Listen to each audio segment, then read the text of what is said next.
can starting a business help others? Read about how 2 companies are making a difference. You're supposed to look up there. Dollars and cents. Behind the success of these big businesses is a desire to help others. Good business is not always about the bottom line. A compassionate company knows that making money is not the only way to measure success. Many large businesses in the United States and all over the world are finding unusual ways to help people in need. Hearts and souls. After starting and running 4 businesses, Blake Mycoskie wanted a break from his usual routine. In 2006, he traveled to Argentina in South America, and while he was there, he learned to sail and dance. He also visited poor villages where very few of the children had shoes. Mycoskie decided he had to do something. I'm going to start a shoe company, and for every pair I sell, I'm going to give 1 pair to a kid in need. For this new undertaking, Mycoskie started the business using his own money. He named it Tom's, Shoes for Tomorrow. The slip-on shoes are modeled on shoes that are traditionally worn by Argentine workers. Mycoskie immediately set up his innovative 1-for-1 program. Tom's gives away 1 pair of shoes for every pair that is purchased. Later that year, Mycoskie returned to Argentina and gave away 10,000 pairs of shoes. By 2011, Tom's had donated over 1 million pairs.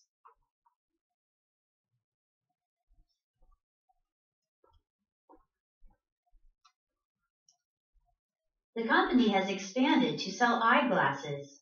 In a similar program, 1 pair of eyeglasses is donated for every pair that is bought. Mycoskie is pleased and surprised. I always thought I would spend the first half of my life making money and the second half giving it away, Mycoskie says. I never thought I could do both at the same time. Giving back rocks. Have you ever seen a Hard Rock Cafe? The company runs restaurants and hotels.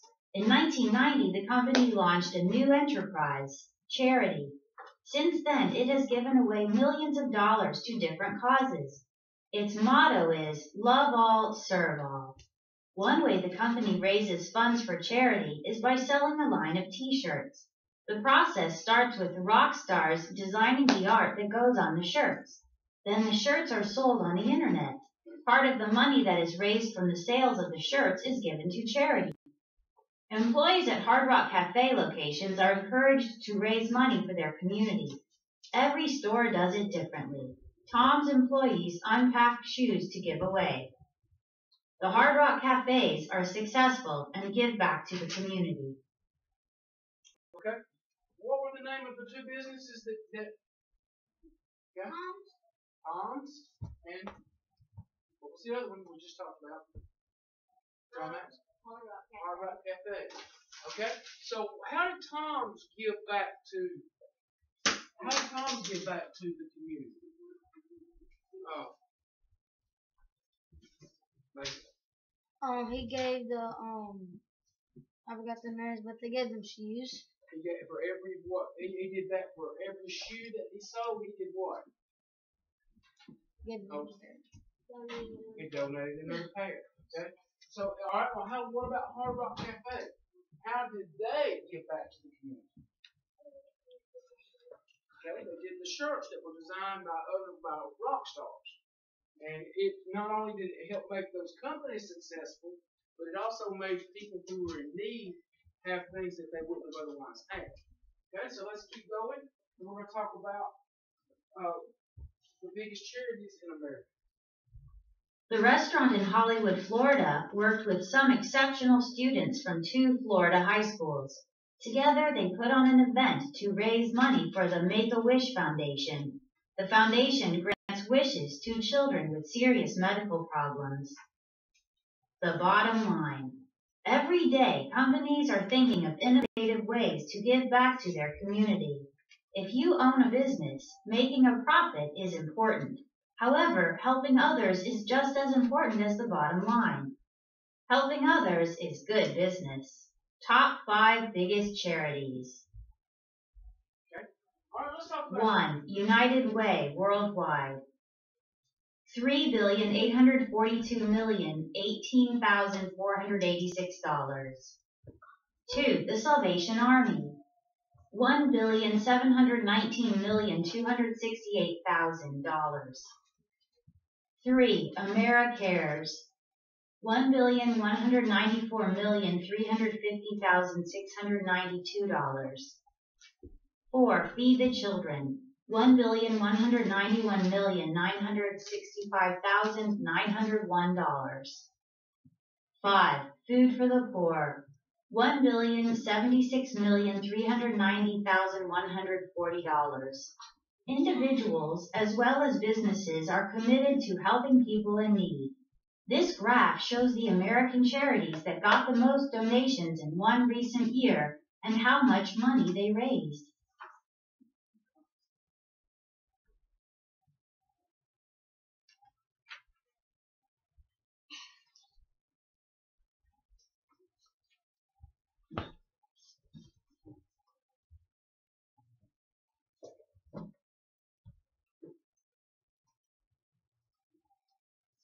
Okay? Let's see how well we remember them. Okay?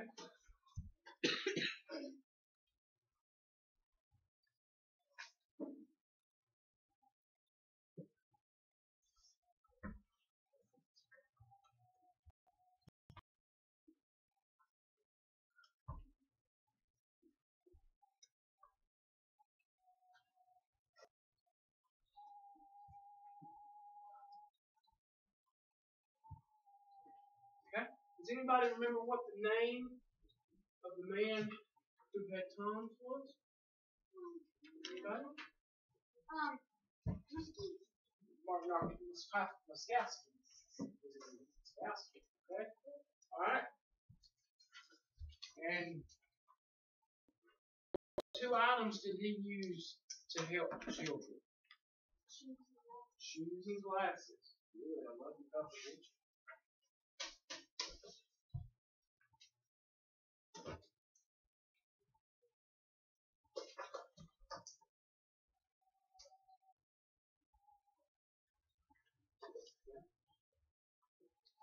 Alright. What about Hard Rock? Well, it's supposed to be easy. It's just not responding to nothing. So, anyway, we're trying. Alright? So, Hard Rock Cafe, alright, they used what? Shirts made by rock stars. Shirts.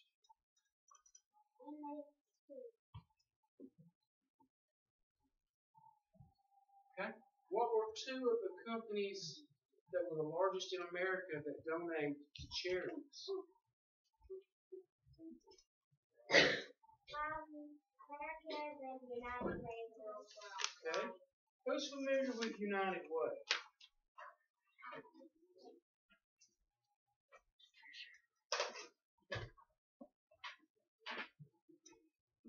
Who's familiar with United Way? You know, our principal, Mr. Gardner, is very involved with United Way. Okay, when I used to work at another company, we used to give our part of our money that we earned to United Way. And guess who was on the cover of the United Way brochure? Mr. Gardner. Yeah.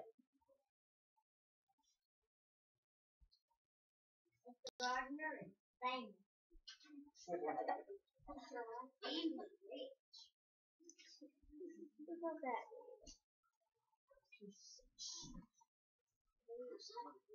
Big. All right. So, if we were going to describe what the main idea of this article was, what would you say it was?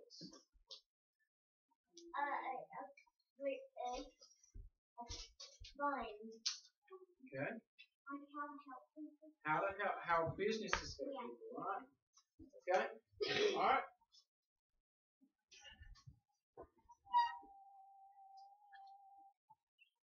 Okay. So the main idea we said is how you can use businesses to help others. All right. Let's reread the section on hearts and souls on page 79 of Dollars and Cents. Find the key detail in the section and list them in your script. And we'll list them out loud. Okay. So turn to page 79.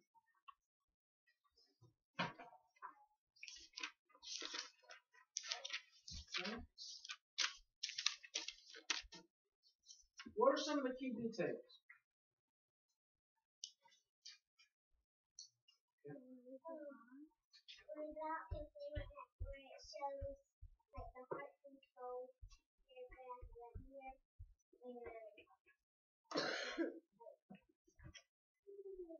What is the key word in the first paragraph? Go. Compassionate. So that tells us a lot about the article right away, doesn't it? Compassionate. Okay? What is the key word in the second paragraph, Danny? Routine. Routine. Okay? So that tells us that he has developed a system for being compassionate, right? Okay?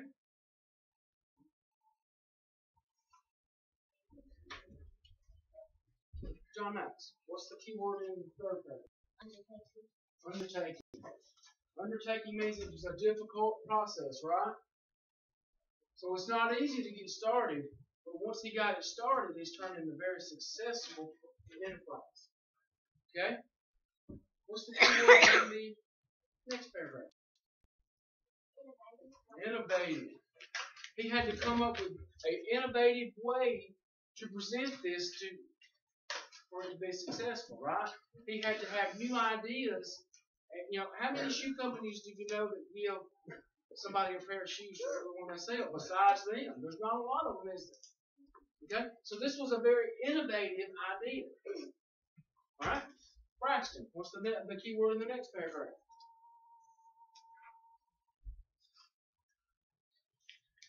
We've already done that one, Mr. Michael. It's on the next page.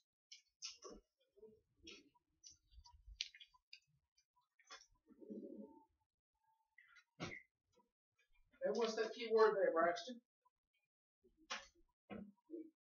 Enterprise.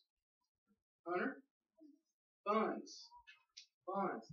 He had to have the funds to be able to put the enterprise together and to begin business, right? Because you have to have something to pay for what you're going to do, right?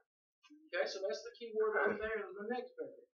Okay, how about Jace? What's the next key word? Process.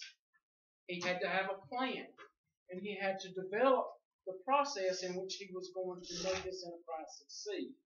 Okay, let's go on to the next page.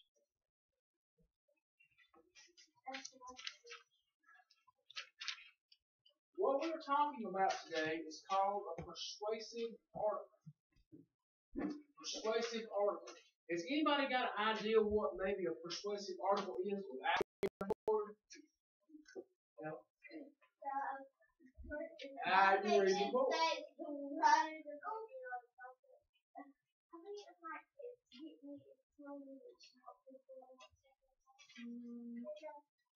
Think about a commercial. What is a commercial trying to do? Huh?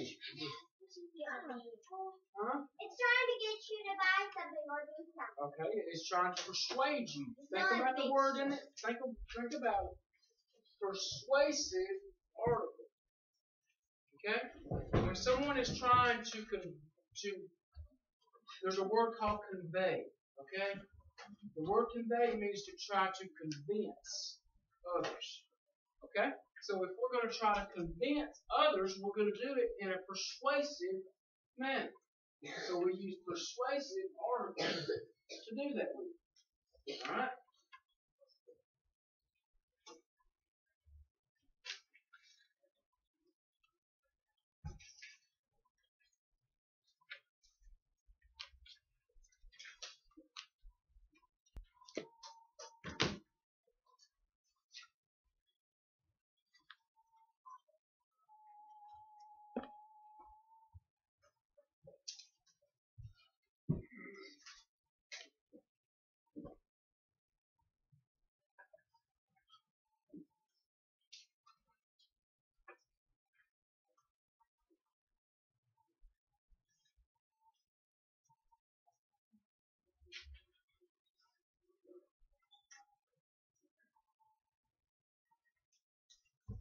Most kids today associate reading with their lives. They hate it. And that is plain wrong. My name is Katie Latham. I think kids need to enjoy their books. I've got a lot of books that I've never read in my life. I own over 200 books and I've read them all. Most kids, unfortunately, think that lucky. They more enjoy TV, video games, and mindless internet browsing. So do I. But I always make room for going outside, playing with friends, and of course, enjoying a good book. Not reading can affect your grades and how you do in life. There are so many genres to try. I've even read a book about whales on stilts shooting laser beams. Yet people call this lame. Why? It escapes me. Come on, try it. It's actually a really simple problem. Kids just need to read more. Why is it so hard to fix? All because of the messages TV and other things plant in kids' brains. No TV shows say that reading is fun or anything, and ones that do, kids ignore. The only messages that give to kids that support reading are from adults. Think, kids won't think stuff is cool if adults say it is. We need other kids to support books. Okay. What is she trying to convince people to do? Read more books. Do you see how she did that? Okay. How she laid her evidence. What is evidence? Proof. Proof. That's right. She laid her evidence out there so that you can convince others. And that's what a persuasive article does.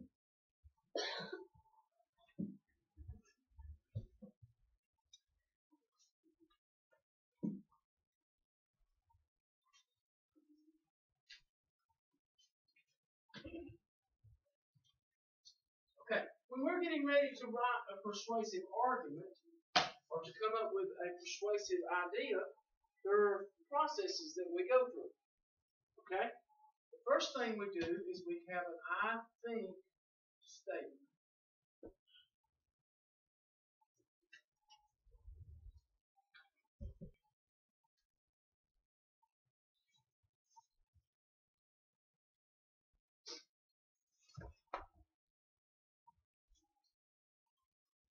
Okay?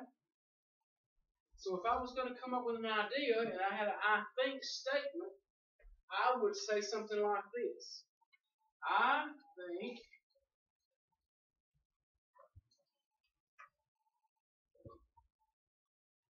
vegetables are good for you.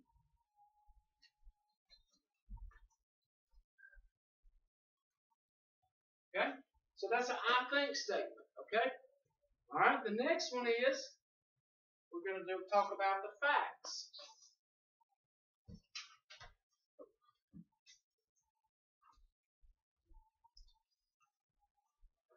What are the facts about vegetables being good for you?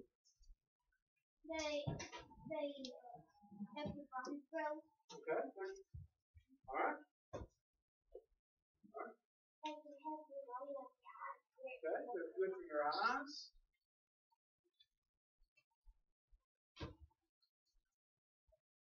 Okay? And there's other things that we know that vegetables are good for.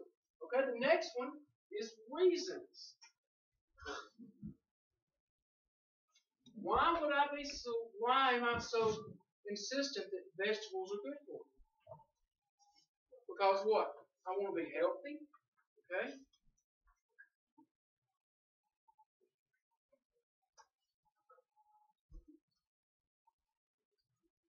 Okay? That's supposed to be an E. Alright, examples.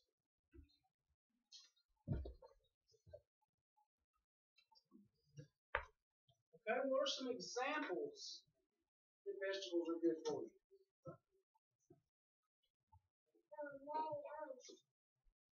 What vegetables do we know that are good for us?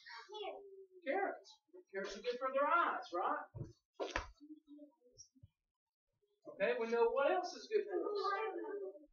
Yeah. Strawberries.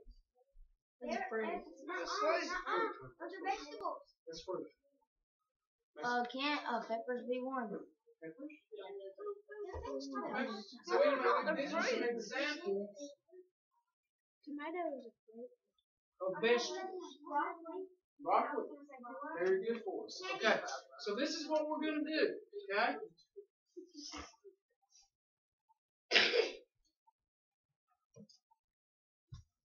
I'm going to give you a sheet. You're going to work in your groups. You are going to come up with an idea that is persuasive. Okay?